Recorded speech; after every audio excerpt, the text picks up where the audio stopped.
So, latibule, no? So, yung latibule daw is parang a retreating place.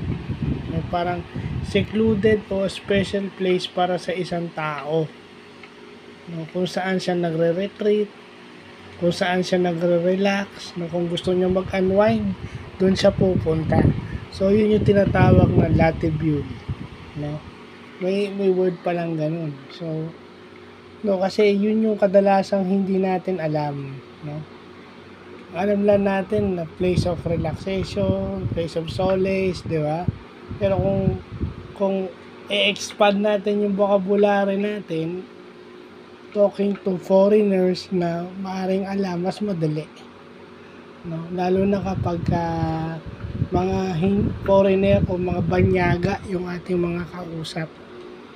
No, kailangan mas malalim yung ating English dahil hindi natin maiiwasan na foreigner yung ating makakausap or mapapangasawa. Okay?